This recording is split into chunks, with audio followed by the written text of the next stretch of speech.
Welcome to our book study covering the book of Philemon.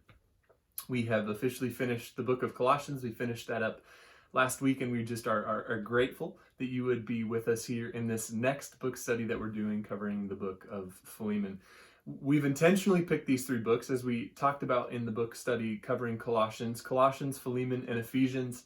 They're written around the same time. They overlap a lot in terms of just some of the content that they talk about. So we figured these would be a great first few books to walk through together. So we're grateful that you're here, and we're just going to jump right into our conversation covering the book of Philemon. Again, as we did with Colossians, as we're going to do with Philemon, as we'll do with Ephesians, and as I hope we can begin to do collectively anytime we come to a new book of the Bible, we're going to start by answering five basic questions that we really believe help set the historical backdrop and help inform us as to what exactly we're about to read, so that we're not entering in kind of with a blank slate. Although a blank slate reading is really helpful at times, what we want to do here is place ourselves as close as we can to the original audience that would receive this letter. The quote that we've been using here over the last few weeks is the Bible isn't written to you or to us, but it is written for us. We aren't Philemon. As we'll see here in this book, in this conversation, we're not him.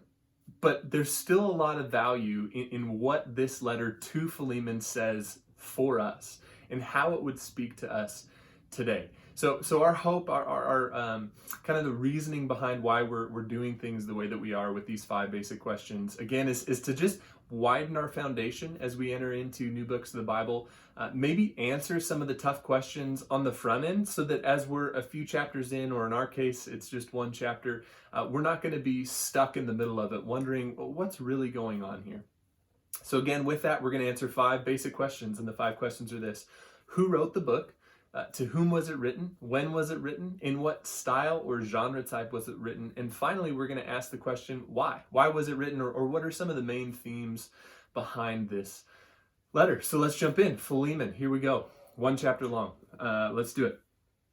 Who wrote the book of Philemon? That's going to be question number one. Who wrote the book of Philemon? Well, the book of Philemon is largely attributed to Paul. It's largely attributed to Paul himself. And it starts out in verse 1, similar to what we saw in the book of Colossians, and it says Paul and Timothy. Paul and Timothy. So largely those are considered to be the authors, but there is a significant point here in the book of Philemon that is different than what we saw in the book of Colossians, and that is this. In most what are called Pauline epistles, which just means the epistles that Paul wrote himself, in most of those, you're going to see a 1 to 3 verse kind of greeting intro that just says, hey, this is who wrote it. And he usually has some sort of salutation that says something to the effect of grace and peace to you, or something of that nature. And then what he does right after that is he goes into a thankfulness and a kind of a prayer time of just communicating how he would feel about these people and his prayer for them as well. And what we see in the book of Philemon that is distinctly different than what we saw in the book of Colossians is this. In the book of Colossians, it says Paul and Timothy. And then as it moves into the thankfulness and prayer time, what we see there is the plural pronoun of we. It says, we thank God. When we pray, it is a unity, a message of unity between Paul and Timothy. But what we see here in Philemon is very different. What we see here in Philemon is Paul use I. He says, I thank God when I pray. It is very personal for him, and we will get into the reason for that here in a little bit.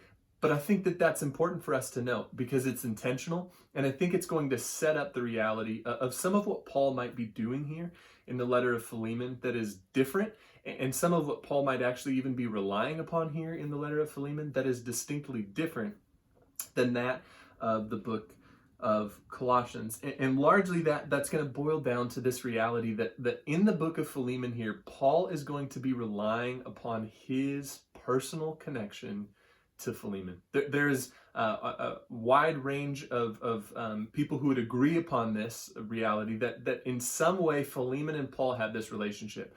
Most people would attribute it to Philemon traveling to Ephesus during Paul's missionary journeys there towards the later 40 AD period. and that Philemon and Paul actually know each other. And in fact, as we learn through the letter of Philemon, we'll talk about this next week, what we would see is actually that Philemon came to faith as a result of Paul's ministry. So we see that there's a deep personal connection there between the two, which would help us understand and perhaps explain why Paul uses I instead of we.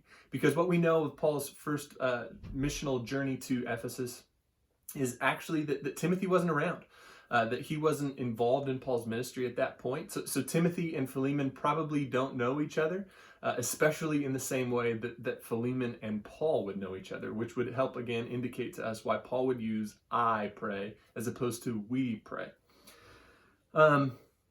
Largely in terms of the authorship of the book of Philemon, it is widely believed that Paul is the author. We do want to just make note, hey, look, not everyone believes this. There are some other opinions out there, and there are some people who don't believe that Paul is the author of Philemon. And I want to note that the reason why they don't believe that is actually predicated on the fact that they don't actually believe that Colossians was written by Paul either.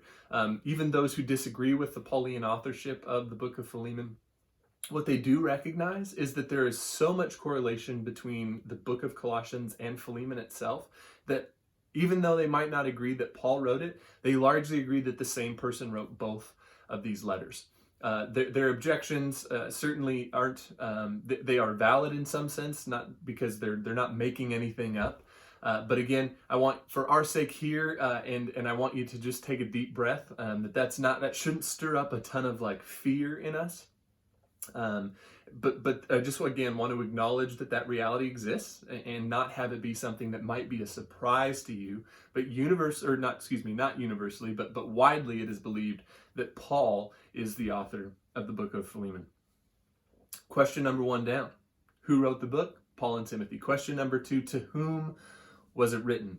Well, here, again, it's pretty straightforward. As you read the first verse of the book, what you'll find is that you'll see the answer there. And Paul addresses the first person. It says to Philemon. He also names Aphia, I believe the name is, as well as Archippus, and the whole church that meets in Philemon's home.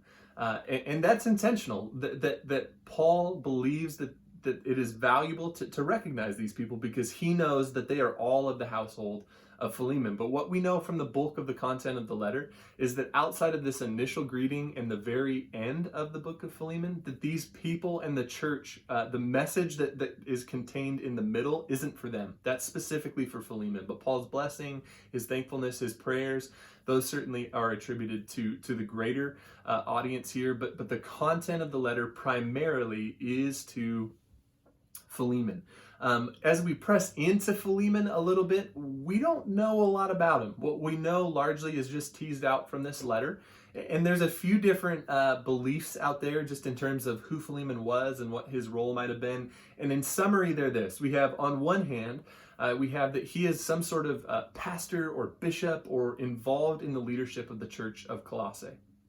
On the other hand, we have a belief that he is just a well-to-do, wealthy Christian believer who is of influence in the Christian community of Colossae. We're not sure which one of those it is. Both have certainly their validity to it. It actually could be a third, and both could be true. He could be a wealthy minister as well. We don't know, but what we know this is for certain.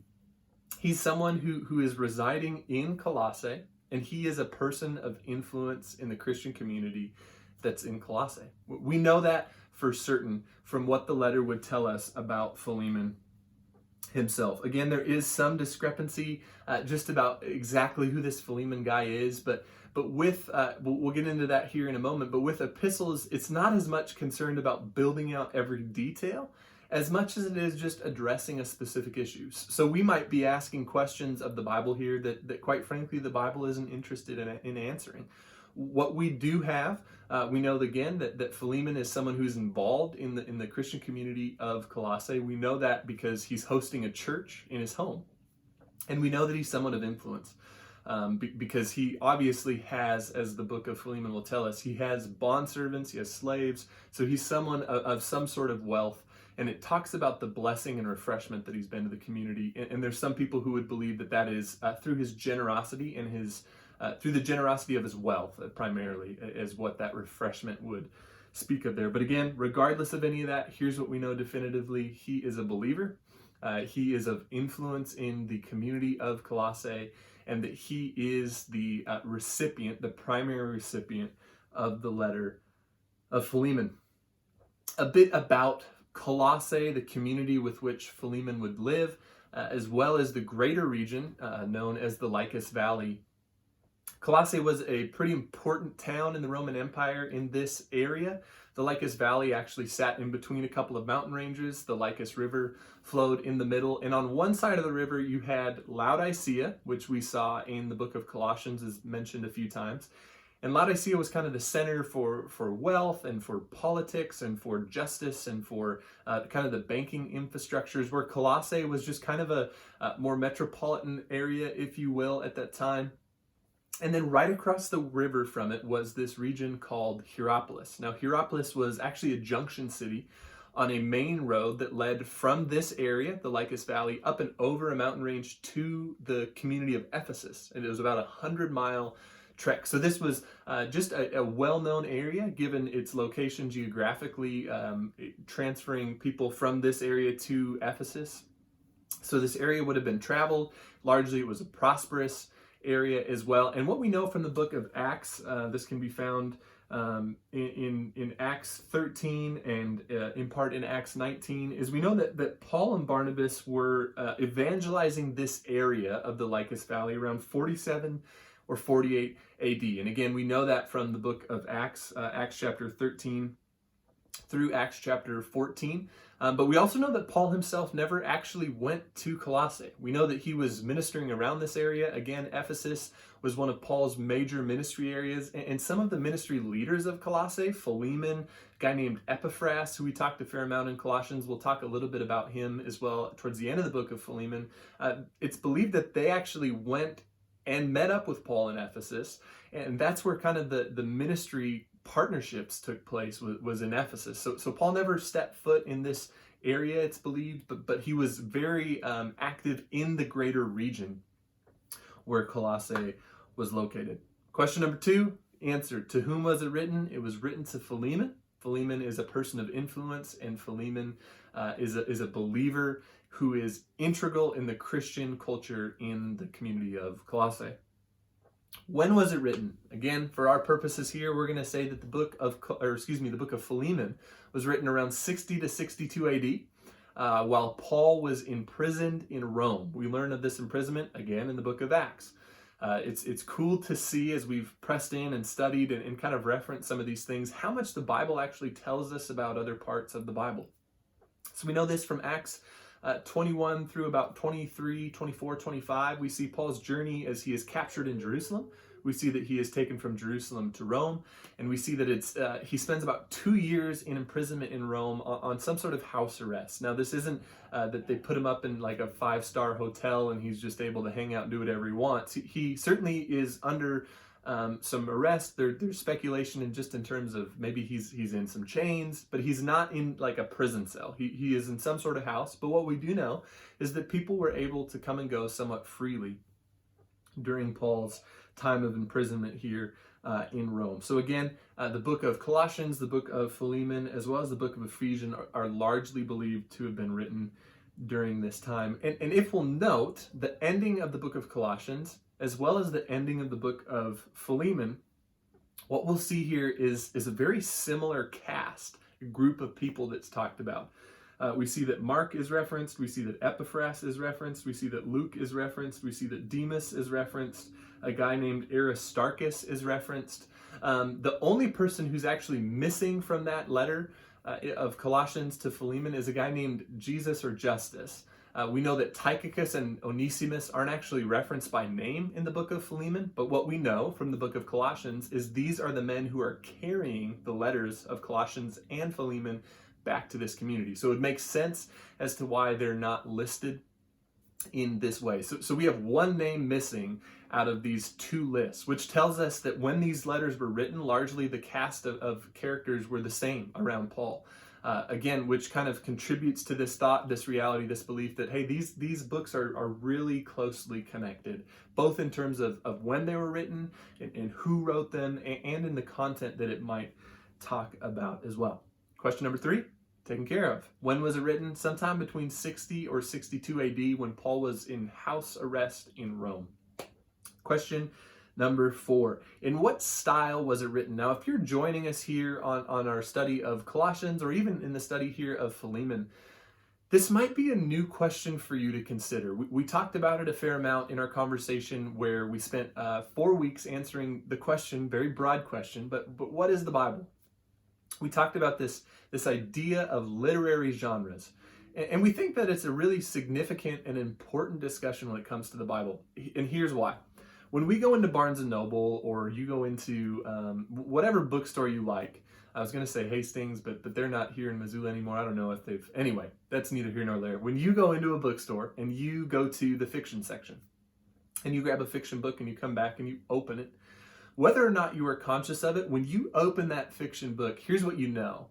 You know that what you're reading has some sort of rules that apply, right? With fiction books, we know that they're not going to be really based in fact, or we know that they're not going to really tell all the details the way that history would tell us. But when we come to the nonfiction section, what we know is that we're going to be reading encyclopedias, we're going to be reading historical biographies, we're going to be reading things that are rooted in fact. And that's important, because if we don't know those distinctions, we'll pick up Harry Potter and start reading and think that there's some sort of wizarding school that exists somewhere in London, right? Knowing those rules is important for us in understanding how best to interpret the literature that we're reading. So what we're asking here of how we would handle the scriptures is nothing more than what we'd ask of anyone reading any type of literature. In fact, I would go as far as to say what we're doing is asking you to at least consider the Bible as a literary composition. It certainly is far more than that. But at the very least, would we treat it as we treat other types of literature? So for us, for the purpose of Philemon, here's what we're going to call it. We're going to call it an epistle. An epistle is just simply a letter, and it's going to be one of the primary literary genres that we'll see in the New Testament. Largely in the New Testament, what we're going to see is narratives or stories. We're going to see epistles or letters. We're going to see some prophecy, some poetry. We're going to see something called wisdom literature. And finally, we're going to see something in the book of Revelations called apocalyptic literature, which is a whole nother beast that we don't know a lot about today, just in terms of our familiarity with it. But for our sake here, we're going to look at the book of Philemon. And the book of Philemon is an epistle or a letter.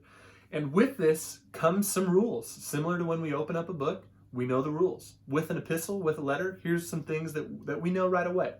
Largely with epistles or letters, they're going to be really instructional. They're going to be writing to address a specific issue with a specific people in a specific place in a specific time.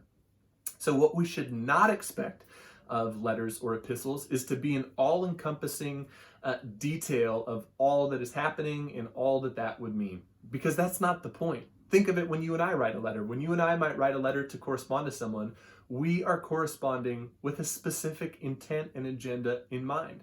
We might ask, hey, what's going on in your life? And there's a brief time of catch-up, but we don't detail every single thing. We kind of get right to the point. Well, these letters are no different. So again, when we open up to an epistle, what we should know is largely we're going to read some informative behavioral issues. We're going to read, hey, I've heard you were doing this, maybe do this. Hey, I've heard that this might be affecting you, maybe try remedying it by this. Hey, I've heard that the influence of this is coming into your faith, maybe guard it by doing this. And another thing that we will know right away when we come to an epistle is it will be helpful, and this applies to most of the genres, but certainly to an epistle as well.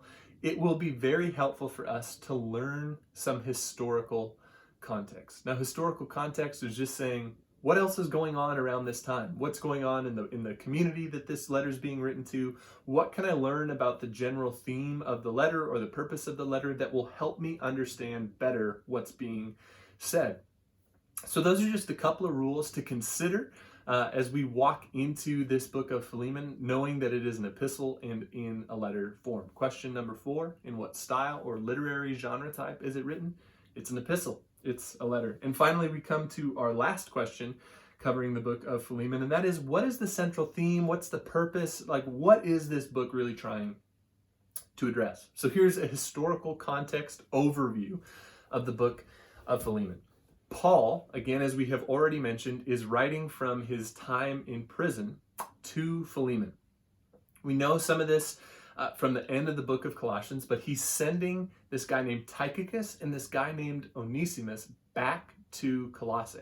And what we learn from the letter of Philemon is Onesimus was once Philemon's slave.